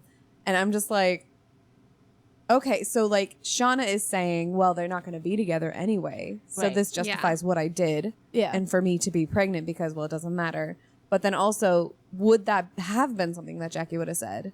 Well, it's funny because there's a lot of things that I've read that pointed out that Jackie, she wasn't the mean girl. It's just in people's memories, she's the mean girl. Right. But she was the girl that got everyone to sit around and talk and say nice things to each other. She was the person that kind of brought she was them the captain. all together. Yeah, she was the captain. Yeah, she, you know, like I saw this thing that made me laugh, and it was like, I have a lot of respect for Jackie, who collected multiple drunk teenage girls and made them all sit around and say nice things to each other when I can't collect 2 of my drunk friends. Right. It's like, it's not easy, but she you know, she wanted everyone to be together, and this happened. And it wasn't until she found out that Shauna slept with Jeff that she started to act like the mean girl, and then it kind of came to a head, which, I mean, justifiably, I'd be pretty pissed and act like a mean girl too if I found out my best friend was sleeping with my boyfriend. She did have a hard time crash landing in the wilderness, though. Right. Yeah. Because she didn't want to do any of the things. She was the one who was like, we need to stay here with the plane. So she was already having like issues, but not in the sense of like the mean girl. Right. It was, I also think the character growth of the team itself, from her being the captain of the team to literally nobody liking her. Right. And like basically telling her to leave. Yeah. And taking Shauna's side in the situation or whatever. So it was just so interesting to see that like progression in my second watch through. Yeah, it was so cool. I noticed too, sorry, when they went back to when they flashed back in the when I watched the first ones, because I started to watch the first reactions too. The moment that Shauna turned against Mari was when Shauna disagreed with Jackie about staying at the plane. And then Jackie turned to Mari on the beach and was talking to her. And Shauna looked up and Jackie's like, and like started to like settle in and like talk to Mari, like, because she could see that it pissed Shauna off. Yeah. And I was like, that was the moment that Shauna was like, you're going to die. Shauna Played just the long game. has laser death beams in her brain against Mari the entire time. Yeah, but exactly. It's like, it's one of those things where it's like, she didn't have that, but Shauna still looked out for her in the survivalist way, where Jackie looked out for Shauna in the high school societal way. Yeah. Well, that was Jackie doesn't know how to survive in the wilderness. Right. Jackie Exactly. is a leader in a structured society. Yep. Right. But she did not have any practical, like, survival Know-how, yeah. skills. Right. She didn't. Yeah. Once you know, the comforts of society, which is why I guess she is kind of like the symbol of their connection to society, because, you know, once she's dead, they like start really descending into madness. Right. But what I was trying to say is, yeah, she didn't have any practical skills. Like, as Yeah. soon as like the creature comforts of society were taken away, she was like, oh, what do I have to offer this group? And the answer was Nothing. your body. Sustenance. Well, it's funny because it's like, if you think back, even the coach was like, "You're not the strongest player. You're not Yeah. our fastest player. You know, why do you think I made you the captain?" And it's because you could bring them together. Yeah. But once they stopped wanting to be brought together that way, she lost all of her usefulness to them, which is how they all kind of turned against her, because she no longer had any usefulness. And speaking of a connection to the society, I was talking to Jenna about Coach Ben. Yeah. The reason that they had to kill him was because he was proof that they didn't have to eat people. Yep. Because he didn't. He survived on his own Yep. without having to go crazy and believing in the wilderness with one leg. Yep. So they had to get rid of that because he was the proof that they didn't need to do what they were doing. Also, but by the end, by the time that they brought him back to the camp after he had like survived the rest of winter, by the time that they brought him back, you know, he was done with life. I think he was just like, I'm done. And then what did they do to No, hurt him? he was surviving. It's when he Cut let his Mari Achilles go. tendon. Yeah, it's Yeah. when they cut his other Achilles. leg. Oh, that's right. That's the part where then he was just like, okay. That's when he gave up because he was that's still right. a survivor up until that point. Even when they had the hood over him and they were going to execute him, he Yeah. was like, "You guys don't have to do that." right. Yeah. But as soon as they cut, like they basically gave him absolutely no out. He was like, "Just end it," because Yeah. at this point, that's all I am is meat. Yeah. Right. We don't know if they ate him though, did they? They Yes, No, for they sure did. did. Yeah, Yes, they did. That's they- when Oh, the- that's true. yeah. When they came in was when they. Okay, that's right. They were I- eating him and his Nat head had was right to- Yeah. there. Was Yeah. on a pike. And Nat had to butcher him as punishment for killing him. Yeah. Right. Yeah. Oh, poor Nat. Yeah. Poor Coach. Poor coach. Poor Coach was Coach. also one of my favorite characters because I liked that he was like, I don't want to say solid, but was like, So solid. We don't have to. him gaslighting Misty though, or straight up lying to her Hold about on, but being like, she we'll was be poisoning him. Yeah. That was survival. Yeah. Survival instincts there. But then eventually was just like, I'm gay. Stop it. Yeah.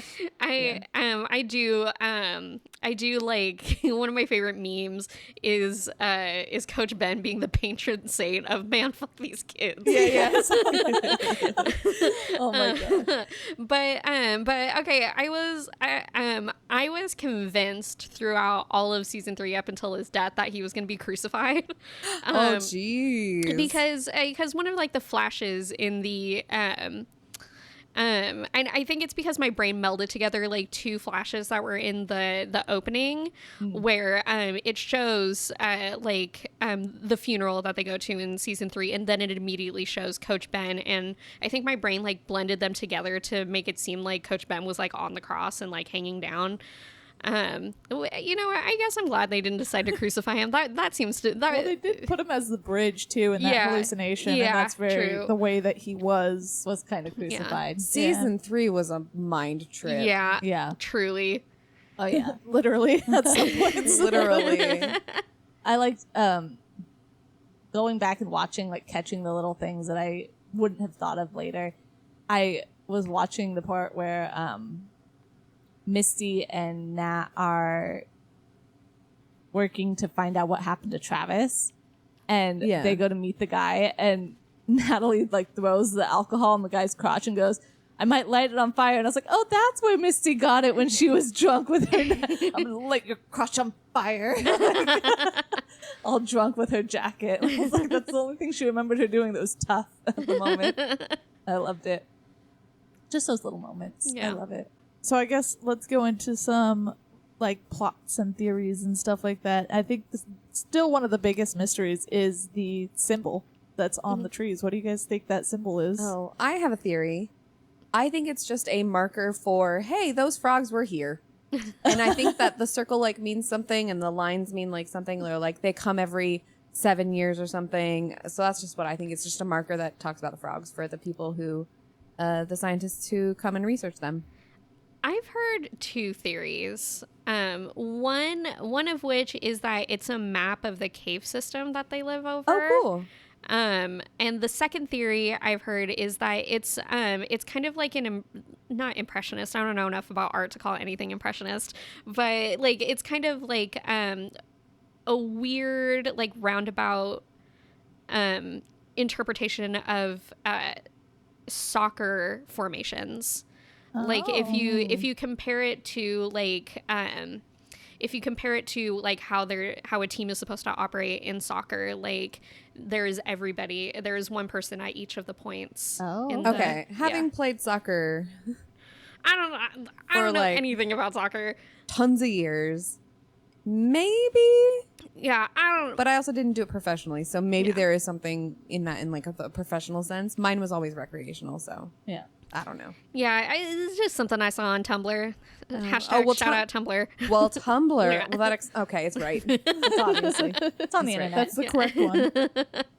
I similar to your map theory, I've seen the thing that talks about like it's a map to the caves and like finding out how to get to the caves and where to go in them. And somebody talked about how they think it's like a mercury mine or something like that, and that's what's causing everybody to go crazy, including like the bear that walked up to them and everything, like all that water that was Mercury like poisoning, red. yeah. All the birds. Is that mercury to make be that iron. makes I Iron. thought That like, well, that's the deposit. iron Yeah. part. There's But it something could still else be. in but they just said like if you're drinking that water, you're going crazy. That's how the bear got to them. Yeah. Was it drank the water, went crazy, came over to them. It's Plus the gas leak and the mercury could also be in like fish and stuff. That's why when we go camping, they say don't eat the fish in the lake because the mercury is too high in it now, so it's not healthy for you. But interesting theory. that brings up the question though. Do you guys think it's supernatural at all, or do you think it's all psychological? I don't know. I've talked about plenty of times on previous episodes of how I like the stories that have that tiny bit of magic there. But I do think that there is something to be said about like intuition and like a connection of like, because did they all hallucinate the stag? Like, what's his name? Not Trevor's. Trevor, was that his name? Travis. Travis is being a stag head, and them all while they're high, like group hallucinating that. I mean, obviously they had to because he wasn't a stag, but There's such things as group hallucinations. right, exactly. So to me though, is that just a part of like a magic that is happening? Because how do you explain that? How do you explain group hallucinations? I don't know. Usually suggestion, if there's something suggestive. If one person says something, it goes into everybody's mind. Yeah. And it was Lottie that said the stag. Get it? Yeah. I think that wasn't it Javi they were chasing at that point? No, this was when they. Oh yeah, they were Travis. chasing Travis, and Javi saw them, and that's why he ran away. Yeah. So I think the interesting thing is that they all have their own hallucinations too at different points. Oh yeah, definitely. And they're hallucinating. Like they go into the cave specifically to hallucinate because there is a gas, or Aquila does. But I think that it would be that part of me wants it to be mystical because it would be fun, but I think that it would be much more satisfying if it's not. I think that it would be a much more satisfying ending and tie-up if it's not like, oh yeah, there actually is something. But I also think that however they end this, it's going to still leave the question of I whether or agree. not. And honestly, I don't want an answer. I don't want an answer. I like like some things left to interpretation. Yeah. Because I think like that's the place where good fan fiction is born. As we talked about how my biggest fear was Inception or Shutter Island, because I was like, maybe it's not real. So I'll sit here and think about it for far too long after it's done. How about you, Marissa? What do you think? I think philosophically speaking that even real life is kind of hard to justify on what is real and what's supernatural. I do think that it is all based off of real things. Like, you can justify almost anything that happens in there and say, like, well, the group hallucination was based off of a suggestion, like a one-word suggestion. All the coincidences of them as an adult, her Van's cancer disappearing after the waiter died. Like, is that a coincidence or is that connected to the wilderness? I don't know. Exactly. I was talking to Jenna about it too. Every time somebody dies in it, something good doesn't happen right after. Like, they try to make it out that it is, but like when Crystal died, or when who was it? The plane crash, or It was Crystal Kristen. When Crystal Kristen died, nothing positive happened to them, and Well- she killed her. No, was that when that was when Crystal Kristen died? That was when Shauna started having her baby, right? so they had to go find her. They Yeah. wouldn't have. well, when Crystal Kristen died, that was when they found her. no, or because right? Misty came back They and never she's found like, Crystal Kristen. no, okay, No. They didn't. I mean, they found Shauna. They weren't looking for Shauna. Misty Yeah. came back and was just like, she's fat, she's gone. I Yeah. lost her. And then And they're just like, oh, Thaisa Shauna and and Shauna Thaisa are out there. So then they all ran out together. Yeah. Yeah. So they knew then to go out there to find Thaisa and Shauna. Otherwise, she would have. They But would have. that's not frozen, something but- good. Like, Exactly. Like, Exactly. They were putting it like, oh, when we sacrifice, then the wilderness provides something for us. And it's like, you would think that if that were the case, Crystal Kristen dying would have kept the baby alive or something along those lines. And then Was that a when- sacrifice though? And when Javi dies and they eat him, the cabin catches on fire. Yeah, so something bad happened actually after they ate Javi. Yeah. And nothing happened when Shauna's baby died either. And, And you don't know even- really when that happens. Even Lottie says when Misty tells Lottie it, like, hey, the wilderness chose Javi and we're going to eat him. And Lottie's like, that's not what I wanted. Nobody was supposed to die. Yeah. Oh, should have listened to Lottie. Damn, Lottie. Even though half the time I'm like, don't listen to Lottie. Stop it. Don't listen to Lottie. But then it's like, actually, in my second rewatch, I'm just like, maybe we should actually listen to, because she knew that Javi was alive. She's like, I know he's alive. And But does she know, or is that just... Yeah. she's in women's intuition. Yeah. You gotta trust it. Well, but then another fight for the there is something supernatural is that they say that like all of Mari's visions were because she's Pit Girl, so she sees she hears Yeah. the dripping, she sees the blood on the wall, she feels something go down her back, and like all these like Yeah. things like hint towards the fact that she's Pit Girl because she's seeing her own death, like in like bent neck lady style. Yeah. So I was like, That was cool. That last episode, though, that was peak writing right there. the last season. Can we talk about how the first episode of the last season, Mari's the decoy? Uh-huh.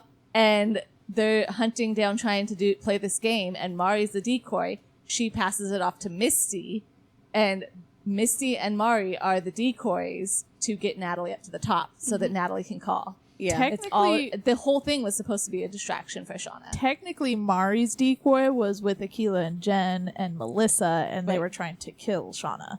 Right.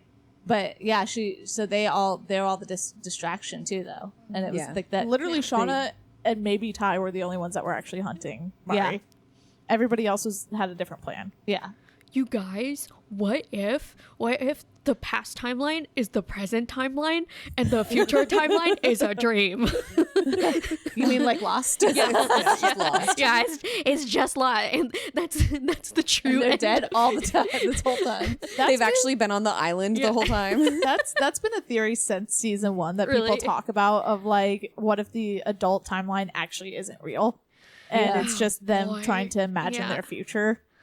Yeah. But I don't think they're gonna go that way, just because I think the People writers would know lose how their bad it would mind. be. Yeah. Yeah. Yeah. But I am really interested in seeing, like, more than anything, more than like the magic, more than like I guess their descent into madness. I am eager for these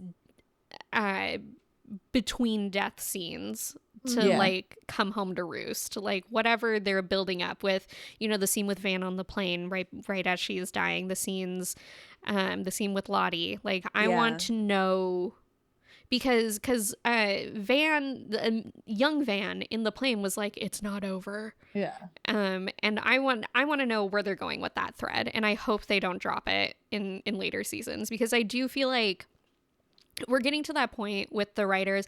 Don't get me wrong, I do really like the show. It's phenomenal, but I do think we're at like a point where writers are starting to like maybe change their minds on plot points and like drop some threads. Because the tone of the show is changing a little bit. And so I'm just like, I really hope they follow that thread through and give us something to roost. Well, I know that I saw Marissa, from what I read, they weren't sure if they were going to be renewed for season 4, so they at least wanted to give us closure in season 3, which is why they gave us Pit Girl and Shauna as the Antler Queen. Right. Oh, okay. So they were afraid of things, so that's why they kind of left it open enough that obviously it's not done. But if it got canceled, we at least aren't left with like, wait a minute, what happened? I'm curious because the reactors that we watched were talking about how they actually didn't plan on killing adult Natalie.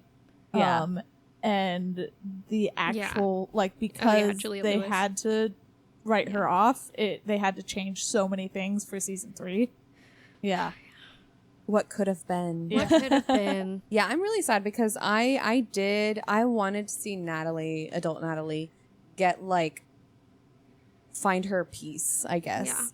Because I loved young Natalie so much. And I liked like I said earlier, how she's the one who's just like, I'm the only one that is like living in my trauma. You guys have all just kind of suppressed it, kind of thing. That I wanted her to finally find her peace and everyone else just to be like, we don't understand how you're doing that. Well, they talk about how Natalie's the reason that they're there. Like, if it wasn't for her, they never would have made it. And stuff like that. So it's like, she really should be the one that they should all be helping try to get over it. But none of them really do. No, they all have their own issues there. Their crap. I do think they should have recast adult Natalie rather than just write her off personally. But you know, it's one of those things that's a hard decision to make, right? Like especially when you're making a serious drama, it's really hard to recast people, but I think they should have. I mean, they're doing it for The Witcher, so well, I mean, yeah, but The Witcher, if you notice, The Witcher show has lost all of its credibility over time. Oh, I did not know. Yeah, no, nobody The Witcher since recasting well, also, like, beyond choosing to recast Henry Cavill, also, like, there's been a very sharp decline in production quality with The Witcher that goes with his recasting, and now people are like, I don't want to watch this anymore because it's very clear that nobody involved really cares about this show. Well, and they did recast a few of the younger girls. Like, Keela is not the same person that was in there. Okay, that's what I noticed when I was like, she's... Definitely not the same. She seems different. Obviously, she wasn't as big of a main character until later on. Who was the girl that Hilary Swank's younger version? Melissa. Mm-hmm. I could not. Hat girl. I could not remember her from season 1 or season 2, but I also have She was there. She was there. Yes, that's where I'm going. Yeah. Give me a second. Let me cook. Oh, I'm sorry. Am I interrupting you? Is that annoying? I understand now, Marissa. I'm so sorry. I think you should draw the Queen of Hearts now. So stop the violence. So I could not remember her at all because I have very selective attention where I'm just like, yes, these are the main characters. Why would I ever look at anybody else? So then now rewatching them, I'm like, oh, there she is. She's there. She's important now. I was telling Jenna because I was trying to think of like, okay, who is still there? But like, we know and are named, and we know like we know Jen is still there, but probably doesn't make it. Who knows? Because Melissa was supposed to. Jen. I'll let you. Jen was the one that tried to get Ty away from Shauna during the hunt and was like, Mari's my friend. I don't remember. I'm trying to help her. It's Jen with a G. Yeah. I don't. You guys have a she lot better told- memory than She I do. told Coach he doesn't deserve to have them look him in the eyes when they shoot him or whatever. She had like 3 lines. Yeah, If this is season 3 is a blur to me. well, she was in season 2 too. But yeah, she's one of the side girls. I would say that had about as much screen time as like Melissa up to season up through season 2, and then season 3 she just kind of like, again, she's still there, but like doesn't become as important than Hat and Akila does. I think that the thing that was hard is as they were getting to the point where they started killing people off, it was like, oh, we have to make these characters actually important in some way, shape, or form, because otherwise when we just kill random side characters that you don't know, you're not going to care. There's still 2 people that I'm pretty sure don't have a name. Jenna and I looked it up and we're like, maybe it's Teen Robin and Teen whoever this other person is when we were looking at the cast. But there's still 2 people there that don't have names. But I would, because I was literally like looking at like when they'd have the big group shots and stuff like that, and anytime they'd pan to somebody, I'm like, okay, is there anybody I don't recognize? Right. So for me, going into season 3, I thought there, like, suddenly to me, it felt like there were so many more characters, like, than we had. Like, it almost felt like it doubled. Like, oh, all of these girls survived, but we don't really see them. I think it was very much like they're like, we have to populate an entire soccer team, and also we need they marketed the season as being like the bloodiest of them all, so they're like, I think the writers probably went into it wanting to be like, yeah, we want this season to be to have a lot of shock value to it, so they're like, we gotta pad out the death list. But that also brings up how many people came back. How many people survived, right? So we still technically don't even know. So I just assumed Hilary Swank's character, Melissa, was now the last one, but then I also thought Van was the last one. Right. I feel like if they have any more survivors, that might take away some of the gravitas of it, because like I feel like even Melissa's joining of the cast, like as an adult, was really thin, where they're like, oh, we thought you killed yourself, and she was like, it was a fake, and I was like, okay. They all seem pretty convinced that they're the last ones right now. Exactly. So I mean, how many die in the wilderness versus how many die afterwards is a question. Right. But because I'm sure Melissa wouldn't have been the only one to kill themselves after. Even if it wasn't killed. Yeah, like it could have been a car accident or something, like somebody could have died in any way. Yeah. Is it also possible that the helicopter didn't have enough room for everybody? Some people had to be left behind. Or chose to. That was my thing, was that the girls were gonna leave Coach Ben behind. Yeah. Like that was my main theory, was when they get rescued, Coach Ben is still there. Or like, well, had been there for however long he survived with. Yeah. Which probably would not have been long after they got rescued. But like they're just like, is there anyone else out there with you? And they're like, no. They're all dead. Well, we know for sure that they kill Hannah. The research girl. Because she's not. They say you're married to the daughter of the woman we killed. Yeah. So we know that they kill her.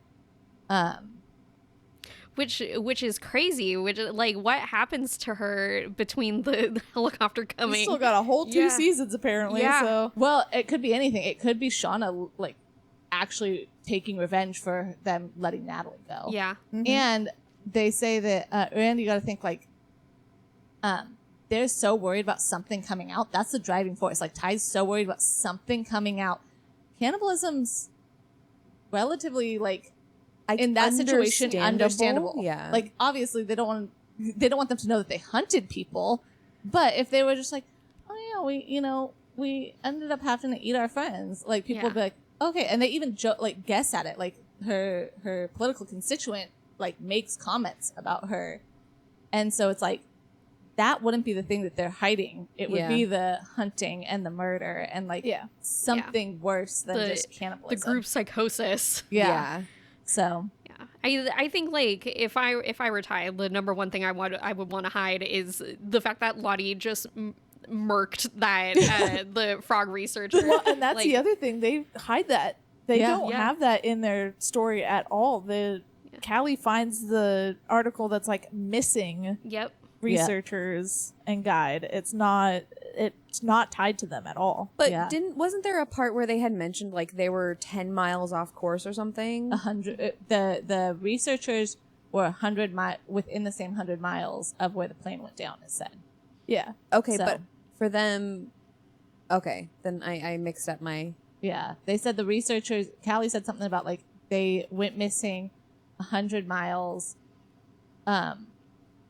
away from, or were last seen 100 miles away from where the plane went down or something Okay. like that. So, and obviously they're not right next to the plane. Right, So yeah. wherever, because they hiked out to the cabin, and then when the cabin went down, they had to find a place to make shelter too. So Yeah. it's obviously not right next to the plane. But 100 miles is a very long time Yes. to go on foot, but still, either way, yeah. Yeah. Also, did anyone else look up the frogs to see if they're real or not? Are they? No. No, they're not. Oh, No. wow. Yeah. Okay, Yellowjackets writers. Gosh, so unrealistic. But that was one thing. So that's like one thing that I thought was weird that they added, because they kind of like added it in like, oh, every 7 years. So it's not every year that they come out Yeah. with these frogs. It's every 7 years that they come out and scream. Yeah. So the girls didn't see it when their plane first went down, and Yeah. their Well, which would also Or be didn't why it hear was it. so important. The researchers were like so They're- far out of the they're- way, yeah. you know, because it's their one chance in 7 years. right. So But still, that doesn't make sense to me because cicadas. I was gonna say cicadas do Cicadas that do that every 7 years, but it's every year because it's not, you the know, same. Yeah. Yeah, it's not. Well, It's not like which is- soccer and yeah. the World Cup. Which then it makes sense why these are made up frogs and not Yeah, real frogs. right. I was trying to do the math because I'm like, okay, it's 25 years since they've been rescued. So how many more years until these frogs come? How many frogs? I am eager to see where they take Callie's storyline. Yeah. Like, is she? I saw a post on Tumblr that I really liked, where it was like all the other characters are insane because of is because they were cannibals in the woods, but Callie is insane because she was not a cannibal in the woods. Oh my god. I also saw this thing that was like talking about the necklace and how at first Jackie gives it to Shauna and is like, here for protection and stuff like that, and it was supposed to be a protective symbol, and then it became a sacrifice symbol when they put on the sacrifice, and then Lottie gives it to Callie and she goes, it never meant what you thought it meant. And it's like, so its symbolism changes throughout the time. Because they put it on Natalie when they're going to hunt Natalie, but she obviously wasn't the one that Yeah. got. Yeah. It Yeah. protects So- Natalie. Has anybody that wore the thing actually died while they were wearing it? Mari. Mari. Mari, yeah. Okay, Girl. well, yeah. But she killed herself really because Yeah. Lottie tried to save her. She's like, Yeah. look at where you're at. You've been here before. You Right. can choose not to Yeah. do this. And Mari's like, you're crazy, and just kept running. Yeah. Ugh. Instead of listening. In snow, barefoot. I couldn't. Yeah. Lottie also was under the belief that the like person symbol with the lines was a protection thing too. Yeah. So she just believes all the symbols are protection. Yeah. Like I said, the only time I really think Lottie was like crazy and did something bad, quote unquote, is when she killed the researcher dude. Yeah. Because everything else was a justification for protecting everybody. Now, granted, that could still be a justification because they saw the head. Yeah. And she was still trying to protect them. Yeah. But She Yeah. was like, nope, we can't get out of that. Bye. yep. There's also a- There's no saving this one. There's a thing that was talking about how Lottie was wearing Laura Jean's dress, and it was Laura Lee's? Laura Lee's dress. And Laura Jean. Laura Jean. To all the boys I loved before. Reference. It's a very 90s name.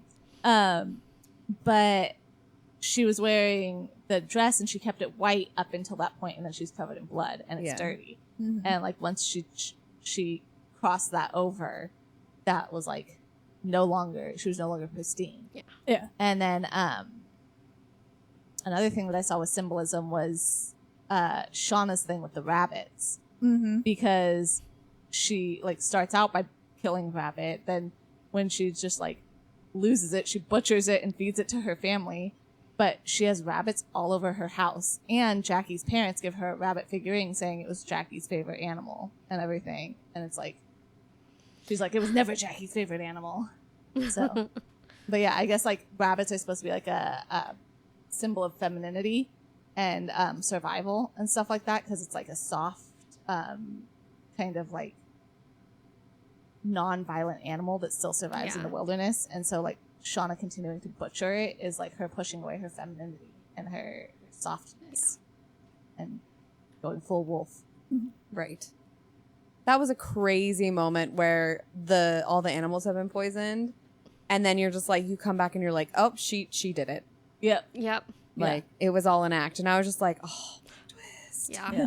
Plot twist. Also, my only critique about the show is the shift between seasons for me is so drastic. Like, they did talk about the evenings getting colder right before the snow came, but we had literally an entire season of snow. Right. And then to go from snow to summer, basically, I was just kind of like, oh, okay, I want more of that in between. Season 3 was like summer to fall. Because it turned into the snow again. They basically just like told us like, oh yeah, we use the cabin to like survive the rest of winter, the heat from the cabin to survive the rest of winter, and it's summer now. Yeah. And I was just like, okay. And then at the end again, the end of season, it's snowing again, and I was just like, oh, okay, I wanted a little more. I think it would have been season too much. 1 and 2, you have to think, okay, so are actually they're for sure at least 8 months, because Shauna has a baby during that Right. time. So she literally would have been 1 month pregnant at the very beginning. So it's over the course of 8 months between first episode and the sixth episode of season 2. So theoretically, it's just feels like it's all in the same time period, but it's also obviously a lot more time is passing in between each episode. And I'm just saying, I just want more. I wanted more of the like in between moments. Right. I guess I didn't want just summer and just winter. I wanted the in between, like the slow progression, I guess. I wanted to understand more of Travis and Nat. I wanted more of them because it was like the way that obviously a lot of it could have happened once they got back, but they made it sound like they were very on and off again throughout their, like he was her true love and her first love and everything. And it was like we were together and then we just kind of weren't. And like, I mean, but also that can be kind of, like, I feel like it's a more realistic interpretation of what we see in like your action and horror movies, right? Yeah. Where these two characters find love during an incredibly traumatic time. And you're, by the time the movie's over, you're like, yeah, they're going to be together forever because they had this experience together. When that's like, do you really want trauma to be the one thing that binds you to a person? Right. It worked in The Mummy. It can work elsewhere, right? But I mean, they were together and then broken up before Shauna even had her baby. Yeah. Like, yeah. It was like their actual romance, at least in the wilderness, was very short lived. And so like, I guess They've got more important things to worry about. It's true, but I mean, even Melissa makes the joke about like, there's nothing cornier than teenage girls alone in the wilderness or whatever, like to Hannah, because it's like, and they do start like hooking, like Melissa and Shauna hook up, and obviously Ty and Van, nothing's gonna stop them, like going up against a tree. Something that I really want to see, that I wish we had seen, is I want to see Shauna and Travis interact, because I think they can have some really. Shauna and Travis are the only two people that have an equilibrium of loss, I suppose, because Travis lost both his brother and his dad, and Shauna lost her best friend and her baby in the wilderness. So I feel like there is an opportunity for them to connect over grief in a way that I feel like the rest of the team isn't able to, but we haven't ever had that. No, he's just gonna get high and taunt her. Yeah. And also because I hear the dead people. I would really like to hear like Shauna and Travis like maybe hash out the fact that Shauna was the person that had to butcher Javi. Yeah. Like, well, they talk about like Shauna and Javi actually had a decent relationship. Yeah. Like, he was the one that found her journaling, but she uses Javi's hat as her mask. Yeah. As when she's doing the hunt. So it's like she obviously hasn't let go of Javi completely. Yeah. And so it obviously sticks with her a little bit. But obviously Jackie's going to be the bigger influence because she was like the pivotal turning point for Shauna in so many ways. Yeah. So, yeah. All right. I got some books to recommend for vibes. So we did this with K-Pop Demon Hunter on our TikTok. So I decided to kind of go for that. So The Vibe of Trauma which is tough because since a lot of my books are very young adult fantasy, it was really hard to like match vibes to these because I don't know. It's just so I tried to go for like very specific stuff. So I did Firekeeper's Daughter, which is a contemporary book by Angeline Boulley, and that one is about trauma of like murdered girls and attacked girls and stuff. So that one I think just gives a vibe of like trauma and how to like deal with it, especially as a young girl that's happening to the women around you. Another one that I did is Missing Kids in the Forest. And that was The God of the Woods by Liz Moore. And that one is about a summer camp where I'd say 15 years ago, a young boy went missing. And then now here we are, his older sister or his younger sister is now missing. And they're trying to figure out like what's going on. And there's kind of the same, like, is there like a subtle, I don't want to say magical, but like mystical almost vibe to what is going on. Like there's a ghost in the woods, apparently, some kind of spooky stuff. And then overall vibes, and I think this one is most about like spooky forests that we always talk about. I did One Dark Window, and that's by Rachel Gillig, and that's just spooky forests with people trying to navigate. I don't know, what are they navigating, Jenna, in One Dark Window? I'd say that it's like, mostly just spooky forest aspect. It's the mythical, like, we don't know what's out there, but when you wander out there, you're going crazy and dying. That's and true. Not coming back. So That's it has that vibe for sure. I also did The Poison Season by Mara Rutherford, and that is a sequestered town on an island surrounded by a spooky forest, and they can only access it like certain times of the day or the year.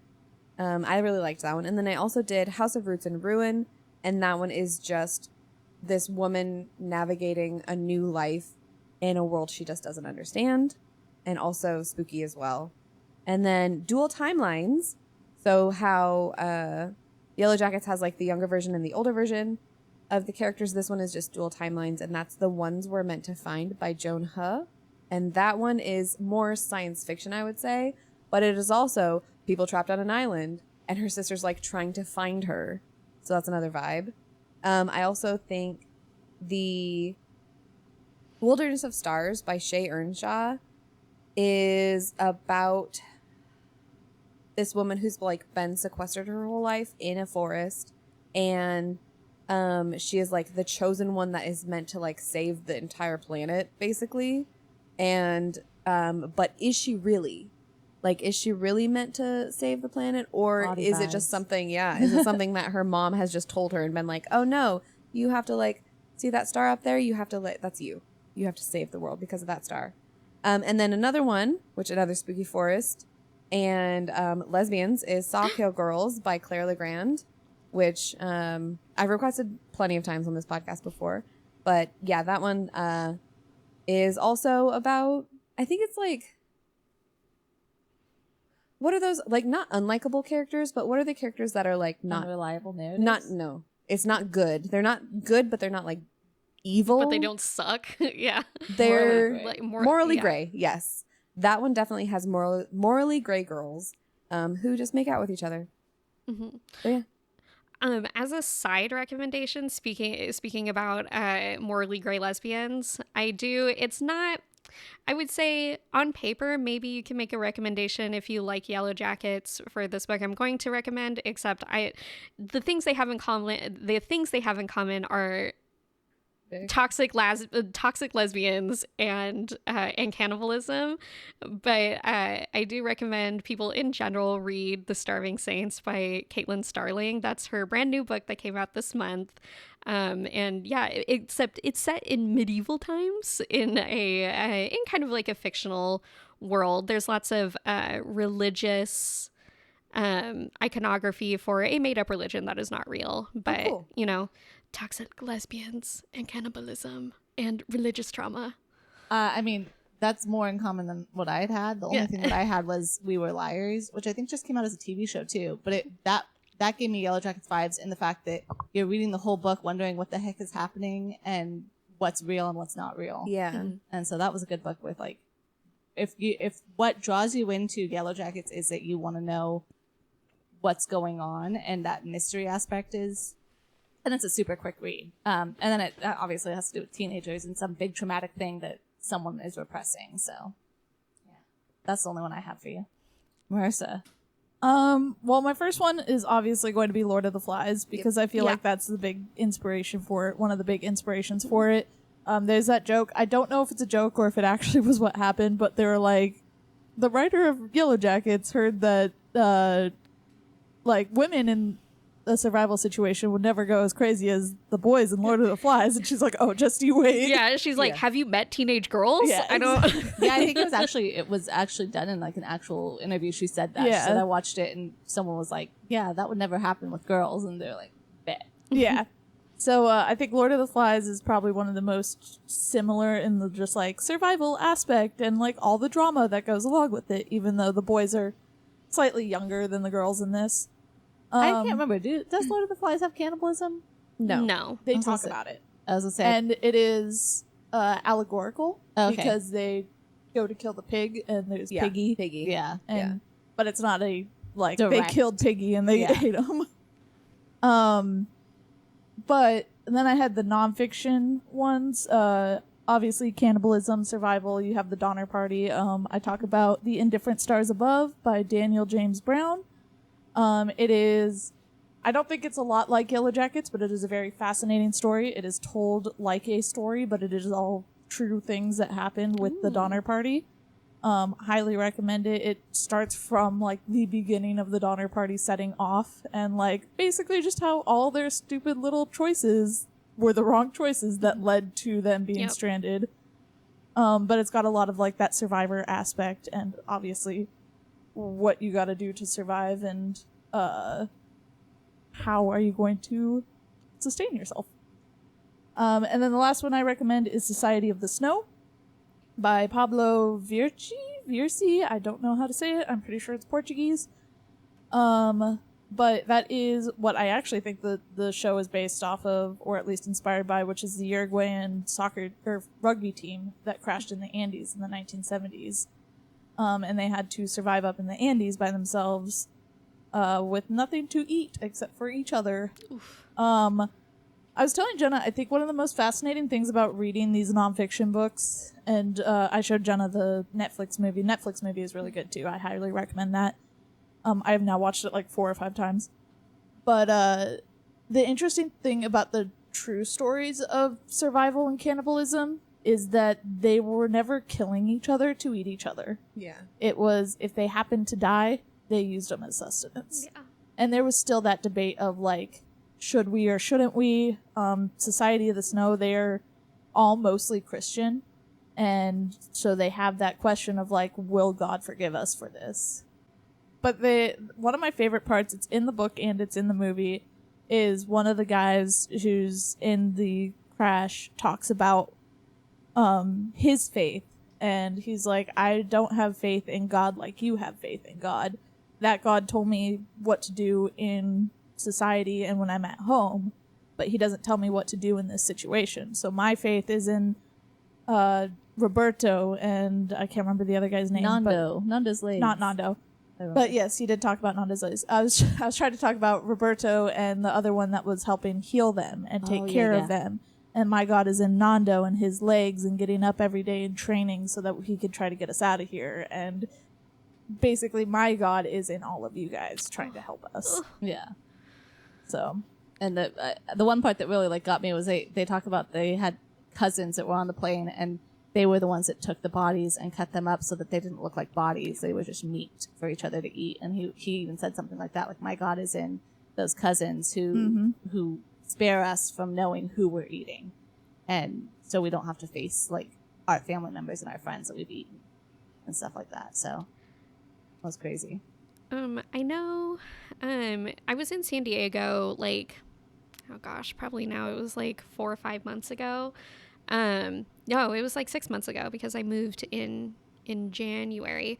But I went to this arts district in San Diego, and they had a museum that was doing an exhibit specifically on cannibalism, back then. And they did they had this little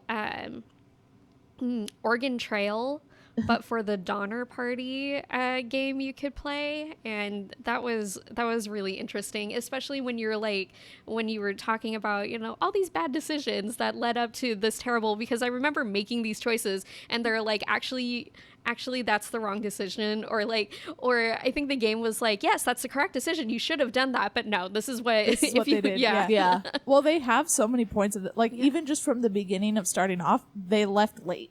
Yeah. And they left late. They were taking this shortcut path that was not a proven path, but it was done if they had left on time and could be done that way. And there's just like so many different points where like they could have gone this way, but they went this way instead. And there was, even when they were like, they had the camp and they had sent the rescue team out to get through the mountain to go find help. Like, there's a point they talk about, like, if they had climbed this part of the mountain, on the other side of it would have been rescue right there. Oh, no. But because it was uphill and hard to get up, they went down instead and around, and it took them like an extra week or something like that. No. But it was one of those, like, it was right there and they didn't even know it. Ugh. On a positive note, I always think about when we drive through Tahoe to like go to my parents' cabin or just anywhere, I always think about the people that came over from the East Coast, you know, had months of plains and flatlands, and then coming from the Rockies or the Appalachians, however you pronounce that, to then suddenly the Sierra Mountains, which are massive, absolutely massive, and then climbing up them and then just seeing Lake Tahoe and how beautiful it is. Imagine that being exhausted and you see this just gorgeous lake. Yeah. And then you go down the hill a little bit and you're like, oh, hey, there's gold. Hey, there's gold in them there hills. There's in Society of the Snow, the two people that ended up like actually traveling out and getting them rescue, they get to a point where they get to like one of the mountaintops and they're looking out over the like landscape of the Andes and just seeing the immensity of it. And one of them goes, "This would be a really beautiful sight if we weren't already dead." Yeah, exactly. And then they just decide like, that's significantly less heartening than my story. I was like, let's on some positivity and. But they sit there, they're all like, that's what they all thought. They were just like, we're just dead. So at this point, we're dead, but we're trying to get through it. Yeah. And they got through it. They did. Not all of them, obviously, but it was a very positive book, I think. I think it's interesting, and so obviously, like, it's a very, very different story, the Society of the Snow versus Yellowjackets, right? But just, like, that thought process of, like, all you're doing is trying to survive to get home, but then not that you want to think about it there, because I told Marissa, I like joked, I was like, just kill me in the first wave, because I don't want to deal with all of this, and then I don't want to have to deal with the repercussions. But, like, once you have survived that first wave, like, the motivation to, like, I've already survived this far, I need to keep going. And then you get home, and it's, like, that unreal feeling of, like, having to, like, process everything you went through. Mm-hmm. And, like, that's just me after a vacation. and getting back to reality. It's, like, it's crazy to think of, like, how much you have to change. And, like, the girls in Yellowjackets, like, they talk about, like, Shauna, you know, she's living her nightmare as like a wife and a daughter, but she's never fully a wife and a mother, but she's never fully like escaped who she was in the wilderness. Mm-hmm. Yeah. Like she lives a very like dissociated lifestyle. She's rude to like the Joels, the partners. She's just like, she immediately blames Adam when she rear ends him and like it's in the accident. It's like she can't take accountability for anything, and she doesn't see why it's important and how reality affects her in any way. Yeah. So she's still my wife. Look, I'm not gonna lie. I was a diehard, and I still understand her to an extent, because first of all, postpartum messes you up so bad. So there's a good chance that she has postpartum depression super bad. And that's the kind of stuff that moms kill their kids when they're postpartum, because nothing feels real. And she's in the wilderness with literally no help, and everything else is just going to hell. So it's like, of course she's going to like kind of lose her mind a little bit. So it's like, I probably am the most understanding of Shauna. But the thing is that like, The biggest problem is that when you look back, she made really bad decisions and was not a very good person before. If she had been a good person before and then made bad decisions after that point, I could probably forgive a lot more. I was gonna say with Society of the Snow, the Netflix movie doesn't go into that like afterwards trauma, but the book does, and I think because the book is actually firsthand stories from like the survivors and like different notes and stuff they found. So that's what I'm excited for in future seasons, is them returning back to society, because I think I talked about this in a previous episode, but culture shock, like reverse culture shock, is very much a thing of like coming back to your life after spending so far away, so much time away, is just like, yeah. I wanted to mention, because you brought up like if the helicopter came and they left Coach behind or something like that, or they didn't have enough people to bring back, or enough room on the helicopter to bring back. That happens in Society of the Snow, where the helicopters come to pick them up. They don't have enough room for everybody, so they had to leave some people behind another day. And one of the guys from the rescue team jumped off to join them for one night and thing, which was really like nice and cool and everything like that. But that place was a mess and really gross. And I guess he was really cool. He was like joking around with them and trying to be like really nice and try to like connect with them and give them that kind of connection and that hope staying there. Yeah. But it's still, they're like, that must have been a terrible experience for that guy. Yeah. That's when you pull a Pirates of the Caribbean and set the whole thing on fire. And that's how you get rescued. Just set the entire forest on fire. Well, you'll probably kill yourself, but yeah. Hey. All right. Hey. Oh, wait. I want to know, really quick, before we go, I just want to know, do you guys think that Coach actually started the fire? That No. burnt out the cabin? No. I believe he said he didn't, and he's been very truthful, besides lying to Misty. He was very confused when Mari brought it up, too. Yeah, exactly. Yeah. I think it was either other Ty or Shauna. I think it was either other Ty or it was like Van's vision, where it literally was just a like ember out of the fire. Yeah. It was a complete accident. Oof. I even made a joke to Jenna when we were rewatching it, and I'm all like, there are a lot of candles up here right now. Of course it caught on fire. Right. I was just going to say, I think it's Lottie, just because I think at this point she just like wanted to do something, but I don't know. Yeah. That would be interesting, though, if it was absolutely nothing and they're just blaming everybody for it. It could have been Travis, because they just ate Javi. And he was like, F it, I'm going to burn them all down. And then he just went fully into drugs and was like, I can't handle this anymore. That's true. I did like the meme after season 2 when it burned down, and it was like, Coach burning the cabin is gays against lesbian violence. Oh my gosh. All right, but we have to wrap this up. We have been going on for way too long now. So, like always, let's wrap it up with what we are reading. Haylee, what are you reading right now? I'm reading The Starving Saints by Caitlin Starling. It's so good, y'all. You should read it. She's recommending it before she even finishes it. Yeah, no. That's how good it is. Yeah, that's how good it is. And also, like, the only reason why I haven't finished it is because of, like, physical barriers to finish it. Yeah. It's so good. Like 2 jobs. Yeah, like 2 jobs. What are you reading, Jenna? I'm still working on our arc. And then I actually started to read Quicksilver by Callie Hart. Is that what it is? Let me see. It's another one of those super popular book talk. Yeah, Callie Hart. Book talk books. I laughed because sorry, that's totally different. Never mind. I'll tell Megan about it later on the side. Okay. But yeah, no, I am kind of reading those two. I need to push through my arc book so that I can write my review. I'm just struggling with it, so I picked something else up that is supposedly really easy to read. So.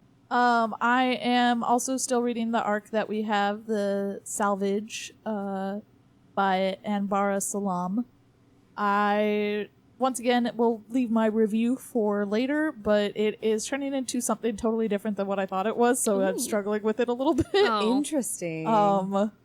So I'm trying to change my mindset as I read it, and it's rough.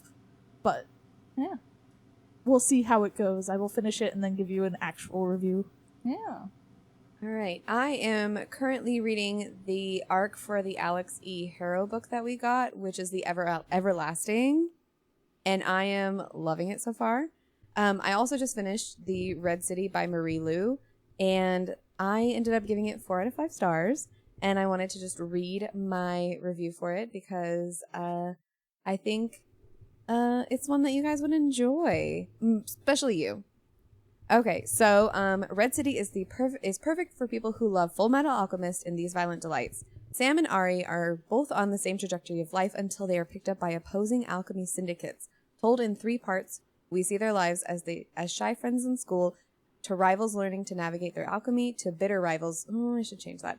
To bitter rivals vying for political footholds. This book is such a wild ride in the best way possible.